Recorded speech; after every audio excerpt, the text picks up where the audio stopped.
Little did I think, when we flew to the North Pole in 1926, would become one of the most important strategic areas on the face of the Earth. In the early 20th century, Admiral Richard Byrd, a name synonymous with exploration, led daring missions to the South Pole. His expeditions pushed the boundaries of human endurance and uncovered secrets buried deep in the ice. However, decades later, the last surviving member of Admiral Byrd's expedition has made shocking and previously unknown revelations about Antarctica. What happened during those adventures and what did they find? Were their discoveries too shocking to be revealed until now? Join us as we uncover the truth about Antarctica, as told by the last living member of Admiral Byrd's epic journey. Admiral Byrd's Antarctic journey.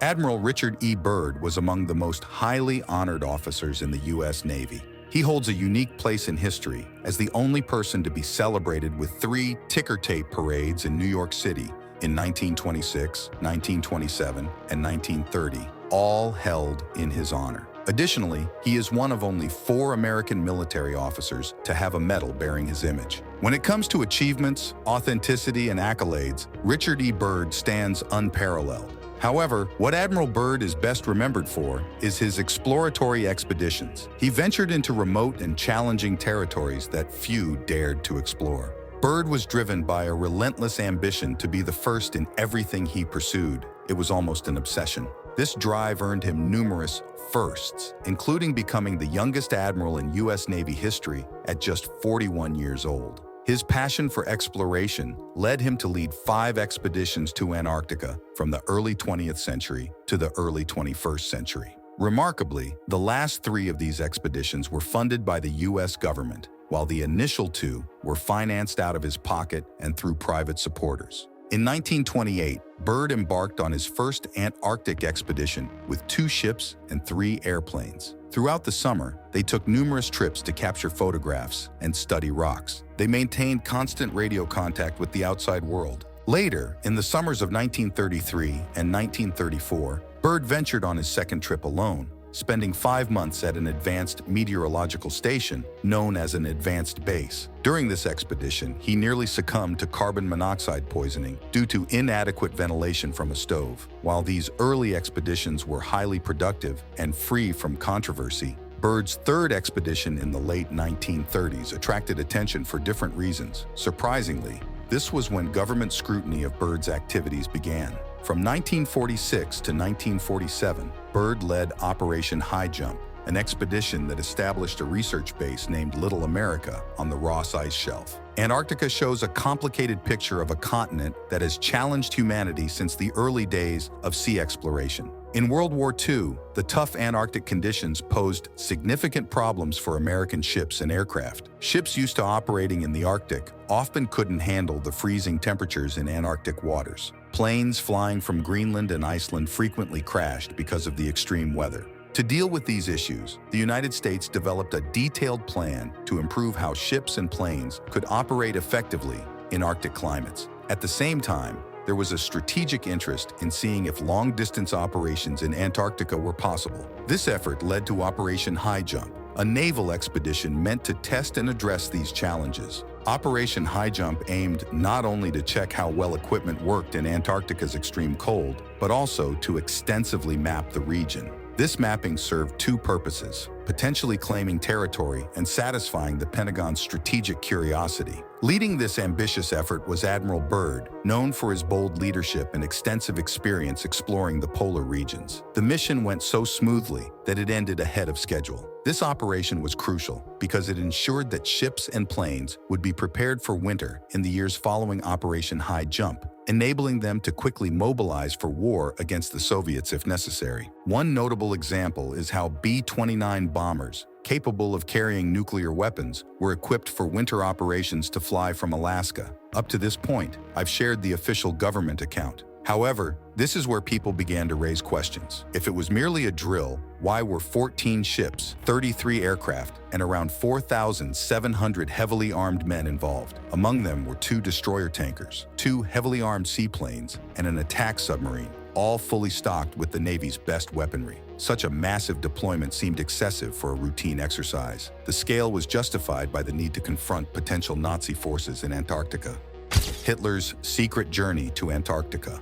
In December 1938, Hitler, knowing that war was coming, carefully organized preparations, seeking help from every possible source, even unusual ones that many would think were ridiculous. Imagine being on the edge of war and sending soldiers to search for ancient artifacts with potential military value. Some might think this is stupid, but to Hitler, any possible advantage was worth looking into. So, he approved several expeditions, one of which left on December 17, 1938. This mission sent the SAS Schwabenland on a secret journey to Antarctica. On board were scientists, engineers, and members of the Thule Society, a German secret group with strong racist beliefs, especially against Jewish people. Despite these dark beliefs, the Thule Society also believed in an advanced human-like race called the Aryans, whom they thought existed somewhere in the world. Deep under the Earth's surface, there exists a mysterious realm known as Aryan's Domain. Legend says its entrance can be found at the South Pole.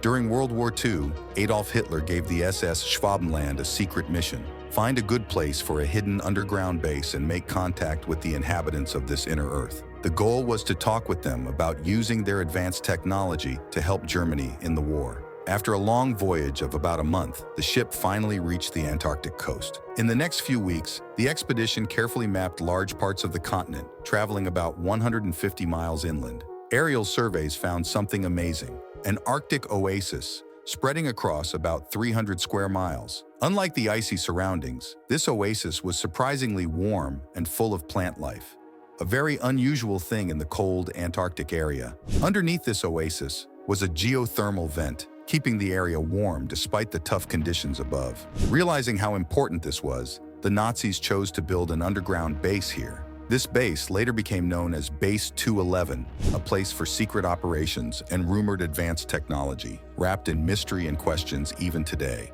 During World War II, a base started in 2011 in Antarctica grew into a large complex, similar in size to a small city. Worried about developments there, the American government began Operation Highjump, inspired by the saying, "Keep your friends close, but your enemies closer." Initially planned for 6 to 8 months, the mission unexpectedly ended after just 40 days due to its quick success, leading to immediate evacuation and termination of the operation. The Navy said the early end was due to worsening weather as winter approached, but this reason seemed inconsistent with the timing, February being the peak of summer in Antarctica, perfect for their cold weather testing. This difference sparked conspiracy theories. Did something significant happen that caused the sudden return of the large Navy group to the United States? Speculation grew until a diary emerged, revealing new details about Operation Highjump mysteries. During one of his usual flights, Admiral Byrd flew over the South Pole while talking live to the American public via radio, relayed by the Navy. Think of it like tuning into your favorite influencers sharing their adventures. However, during the broadcast, Byrd's radio communication suddenly stopped for nearly 3 hours. No one, not even the Navy, could hear him. This became a serious problem as Byrd's location was unknown, and there was no way to contact him. It wasn't until Byrd released his diary that the mystery of those missing hours was revealed. He described flying over a small mountain range and continuing northward. Beyond the mountains, instead of the expected ice and snow, Byrd encountered a surprising sight, a valley with a small river flowing through it. This was very unusual, as there shouldn't have been a green valley in that location. To add to the abnormality, on the mountain slopes to the left, thick forests were growing, a stark contrast to the frozen landscape he expected. The navigation instruments on board were not working properly, with the gyroscope swinging unpredictably back and forth. Byrd found himself in a place he couldn't understand: Antarctica, known as one of the coldest spots on Earth where warmth and lush green plants shouldn't exist. Adding to the confusion, Byrd mentioned not seeing the sun anymore, which was troubling because his navigation system relied on the sun for directions. Now, without the sun to guide him, Byrd felt lost. "The light here feels different. I can't spot the sun anymore," Byrd remarked. As it made another turn, a large creature came into view below. It looked like an elephant at first, but upon closer inspection, it resembled a mammoth. "This is incredible," Byrd exclaimed. "Reduce altitude to 1,000 feet and bring out the binoculars." Upon closer examination of the creature, it was identified as a mammoth-like animal.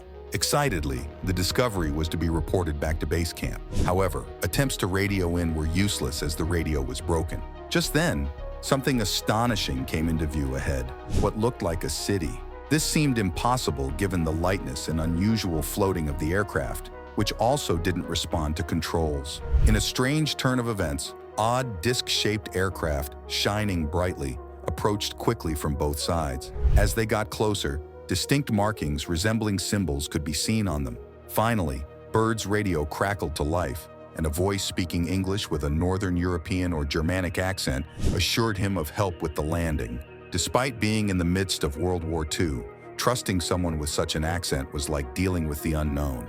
Nevertheless, Byrd found himself helpless as his plane's engines mysteriously stopped working, forcing the aircraft to land on its own. Approaching the aircraft were several tall men with light hair, adding to the mystery of the encounter. In the distance, a large, shiny city glowed with many colors that Byrd had never seen before.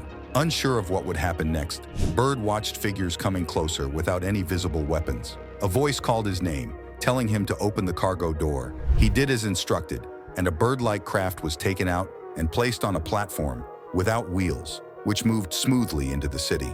Byrd was amazed by what he saw, a city made from crystal-like materials that shone with stunning beauty. He was taken into a large building where he met someone called the Master. The Master was an older man with kind features, sitting at a long table. He motioned for Byrd to sit down, then smiled gently, intertwining his fingers as he spoke. "We've let you in because of your good character, known on the surface world," the Master said calmly. "Admiral of the surface world," Byrd whispered in surprise. "Yes," the Master replied with a smile. "You're now in Irani, the inner world of the Earth." Byrd was shocked. If what the Master said was true, it meant that everything known about the universe and Earth was fundamentally wrong. There is an interesting idea known as the hollow Earth theory. Some people strongly believe that there was, and perhaps still is, an entrance to the center of the Earth. Back in the 1690s, an English astronomer named Edmund Halley presented a fascinating idea to the Royal Society of London. He suggested that the Earth is made up of multiple round layers, one inside the other, spinning in different directions around a central core. Halley thought that the spaces between these layers might have conditions that could support life. In 1810, an American officer named John Cleves Sims expanded on Halley's idea. He proposed that these round layers could be accessed through openings at both the North and South Poles. According to some believers, this hidden world inside the Earth is inhabited by aliens, Vikings, ancient civilizations, and even Nazis who were trying to escape from the Allies. They also claim that biblical figures like Adam and Eve were banished from inside the Earth to the surface, and that the lost tribes of Israel migrated from the surface to the inner world. Of course, these ideas are considered disproved by many governments, and many people believe they are just myths. However, there's an interesting story about Admiral Richard Byrd, a respected explorer. He claimed to have met beings from this inner world during one of his trips. According to the story, a leader from inside the Earth told Byrd that they meant no harm and wanted to talk with him because he was a person of influence on the surface. The leader explained that their civilization was worried about the atomic bombs dropped on Hiroshima and Nagasaki during World War II. They were so alarmed by the destructive power of these bombs that they decided to risk being discovered and send their flying ships to investigate. This leader asked Byrd to deliver a message to the surface world, urging us to reconsider our use of such devastating weapons. While the hollow Earth theory and these stories are widely regarded as fictional, they continue to capture the imagination of many, blending elements of history, legend, and speculative fiction into an interesting narrative. Surprisingly, this matches many eyewitness accounts of UFO sightings during that time. Interestingly, these UFOs were often seen near nuclear plants, which could be used for nuclear warfare. Later, these plants would often report that something had stopped working or that the plant had been sabotaged, like in the case of the Solway Firth spaceman. It's strange to think or say, but strangely, we haven't had a World War III, though no one is praying for it to happen. But given how humanity often prefers division over unity, it's just weird. Maybe we owe our lives to these beings. The Master keeps saying they have to step in because mankind has started to mess with dangerous powers. Their emissaries have already delivered messages to the leaders of our world, but they are not listening. Our race has now reached a point of no return, where some people would rather destroy the world than give up their power. The Dark Ages are coming, covering the Earth like a shadow. However, some people will survive the storm. Beyond that, the Master cannot say much. but he sees a new world emerging from the ruins, seeking lost and legendary treasures. These beings will be here, safe in their care, and when the time is right, they will come forward again to help revive our culture and race. By then, we might have learned the futility of war and strife. After that time, some of our culture and science will be returned for us to start anew. Admiral Byrd was given this full message and then escorted out of the room. He soon arrived back at their aircraft and was escorted out of the Crystal City. As soon as they left the city, a radio message came through.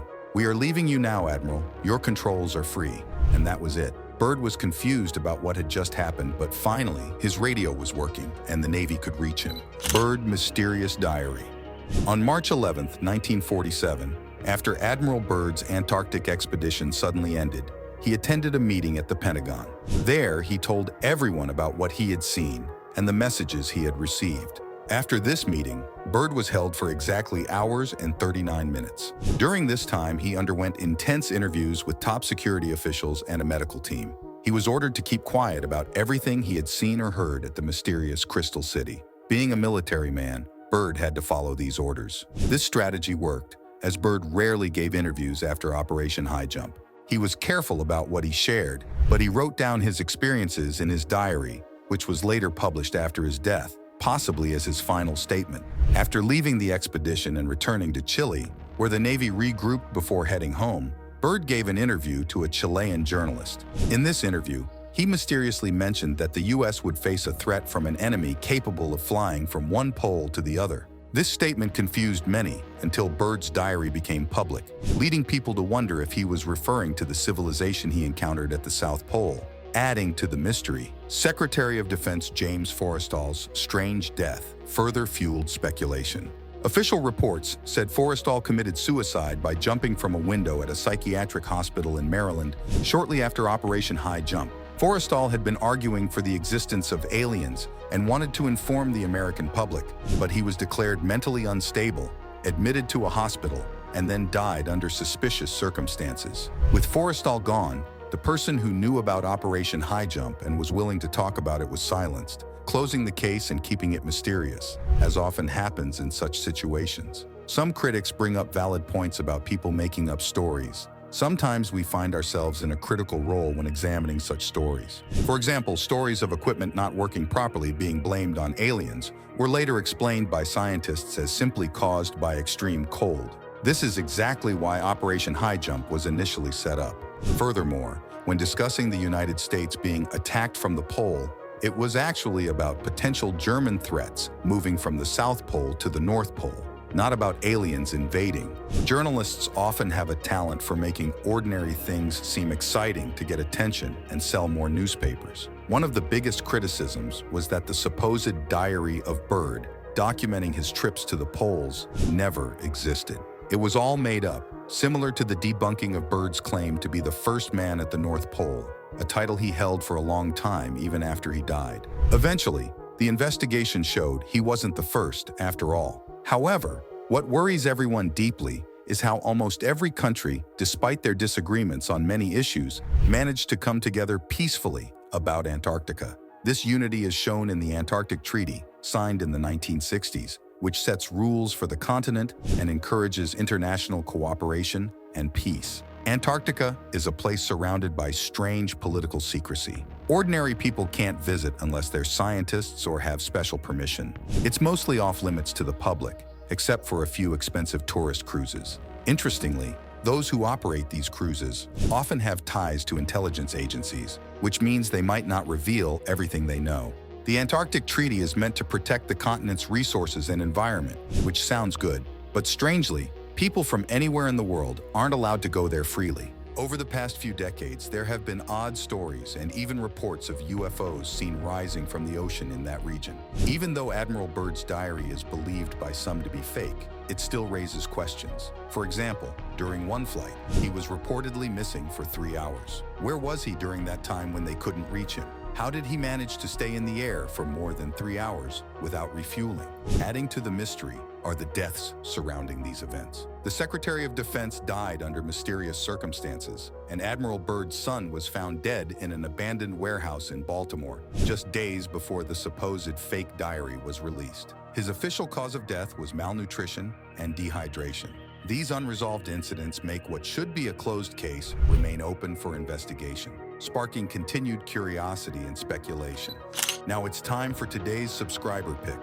In the quiet and cozy Antarctic Research Station, Dr. Elena Frost, the last surviving member of Admiral Byrd's expedition, reveals the truth about Antarctica. The winds howled outside, echoing the loneliness that had surrounded her for so long. Dr. Frost's eyes shone with a mix of worry and freedom as she began describing her difficult journey. She spoke of huge, icy landscapes hiding old ruins and strange objects, remains of civilizations lost to history for a long time. Her voice shook with passion as she described encounters with beings that were hard to understand, guardians of knowledge hidden under the ice for thousands of years. She revealed how the expedition's real goal had been to uncover these secrets, not just to explore. The world wasn't prepared, she explained, for the truths they had discovered, truths about where humanity started and its role in the universe. As she spoke, the journalist's doubt disappeared, replaced by wonder and a feeling of urgency to share this discovery with everyone. Dr. Frost's story portrayed Antarctica not only as a frozen desert,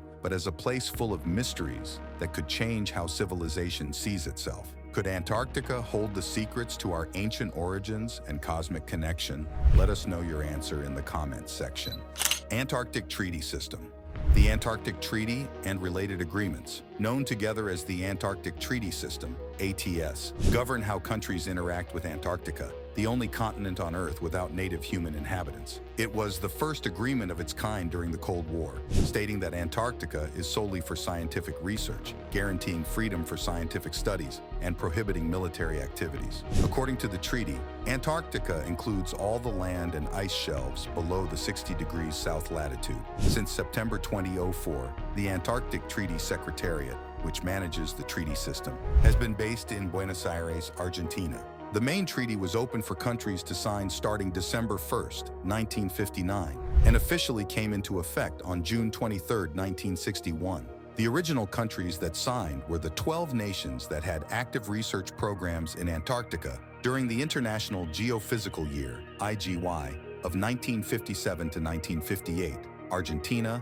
Australia, Belgium, Chile, France, Japan, New Zealand, Norway, South Africa, the Soviet Union, the United Kingdom, and the United States. These countries had established more than 55 research stations in Antarctica during the IGY, and signing the treaty was seen as a diplomatic way to continue cooperative scientific efforts. After World War II, the United States considered asserting control over territory in Antarctica. In 1946, they launched Operation Highjump, the largest Antarctic expedition ever, with 13 ships and 4,700 personnel. This expedition aimed to train military personnel and test equipment in extremely cold conditions, preparing for potential military activities. In 1947, the United States included its Antarctic interests in the security zone of the Inter-American Treaty of Reciprocal Assistance, aiming to defend it against external threats. In 1948, the United States proposed placing Antarctica under United Nations control, managed by a group of countries including Argentina,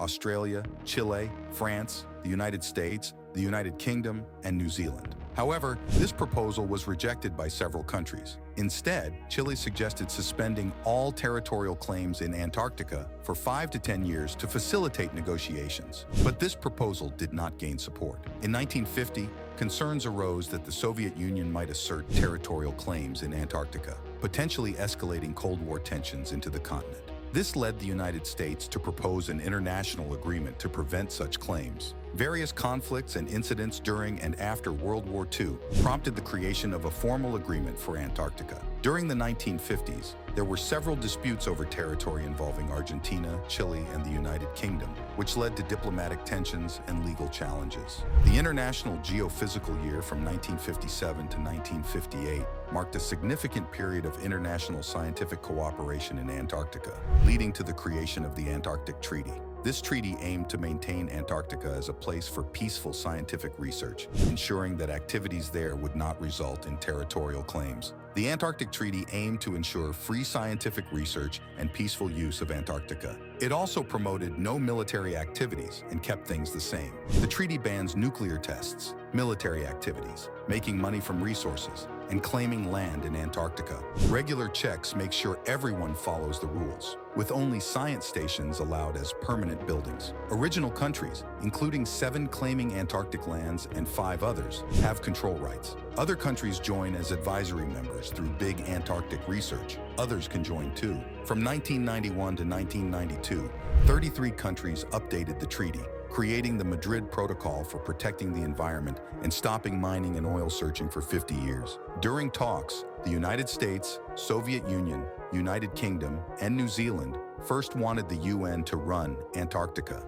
Australia and the UK wanted to watch and make sure rules were followed, with the UK suggesting military help. Argentina wanted no atomic bombs, which led to a big problem until the USSR and Chile helped. The US then agreed, and the meeting ended. The treaty signing marked the first agreement during the Cold War to control arms, and it successfully prevented international ownership disputes over Antarctica. As of 2048, any country that is part of the treaty can propose changes to its rules and norms with the support of most members. Additional agreements resulting from treaty meetings and government ratification include measures to protect Antarctic wildlife and plants, agreement on conservation of Antarctic seals, agreement on conservation of Antarctic marine life, agreement on regulation of Antarctic mining, and protocol on environmental protection to the Antarctic Treaty. This protocol prohibits mining and focuses on protecting the Antarctic environment, covering areas like marine pollution, wildlife, environmental assessments, waste management, and protected zones. In 1938, Australia, New Zealand, the United Kingdom, and France agreed on rules for flying over Antarctica. This was formalized through the exchange of notes. In 2003, Australia and France signed a treaty to work together around the French Southern and Antarctic territories, Heard Island, and the McDonald Islands. Later in 2007, Australia and France agreed to jointly enforce fishing laws in these same areas. Each year, the Antarctic Treaty System holds meetings called Antarctic Treaty Consultative Meetings, ATCM. These meetings are crucial for managing Antarctica. While 57 countries are involved, only 29 have the power to make decisions. The rest can attend, but cannot vote. These decision makers, known as consultative parties, include the original 12 signatories and 17 others actively involved in Antarctic science. There are also special Antarctic Treaty Consultative Meetings, SATCM, called less frequently to discuss major issues, and meetings of experts. As of 2024, 57 countries are part of the Antarctic Treaty. Among them, 29 have consultative status, meaning they can vote on decisions. This group includes the 7 countries claiming parts of Antarctica. The other 49 countries do not recognize these territorial claims. Additionally, 42 parties to the treaty have also ratified the Protocol on Environmental Protection to the Antarctic Treaty. The Antarctic Treaty Secretariat began its operations in Buenos Aires, Argentina, in September 2004, following a gathering of countries involved in managing Antarctica. Jan Huber of the Netherlands served as its inaugural executive secretary until August 2009. He was succeeded by Manfred Reinke from Germany, who later passed on the role to Albert Luberas from Uruguay in 2017, following his election in Beijing, China.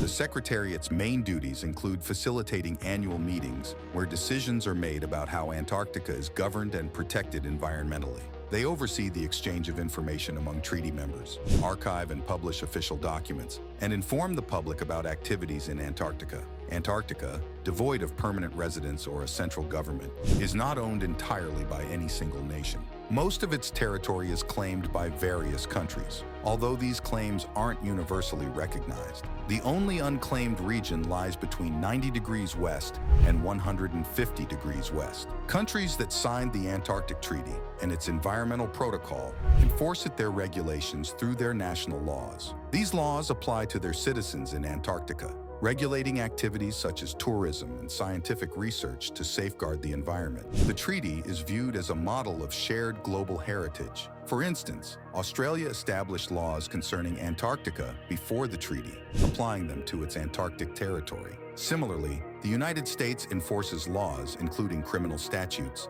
using special deputy U.S. Marshals stationed in Antarctica for law enforcement purposes. One such U.S. law with direct implications for Antarctica is the Antarctic Conservation Act, officially known as Public Law 95-541. It regulates various activities with penalties of a civil and criminal nature, unless specifically allowed by regulations. Hunting native Antarctic wildlife, introducing non-native species into Antarctica, accessing protected or scientific zones, discharging pollutants into Antarctic waters or land, and importing specific items from Antarctica to the U.S. Violations of this act can lead to fines of up to $10,000 and imprisonment for up to 1 year. Responsibility for enforcement lies with multiple U.S. departments, including Treasury, Commerce, Transportation, and Interior. Expeditions planning to visit Antarctica under U.S. jurisdiction must notify the State Department's Office of Oceans and Polar Affairs, which then informs other treaty nations as required.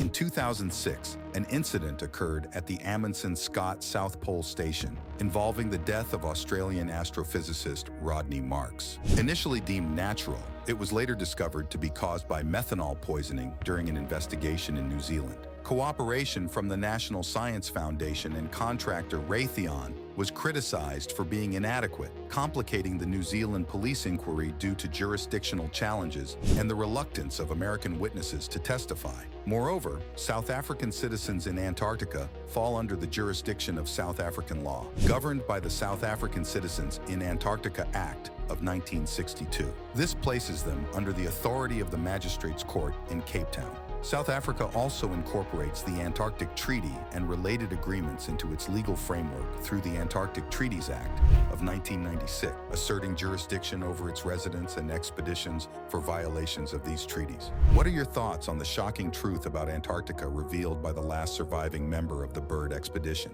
Share your thoughts with us in the comments section.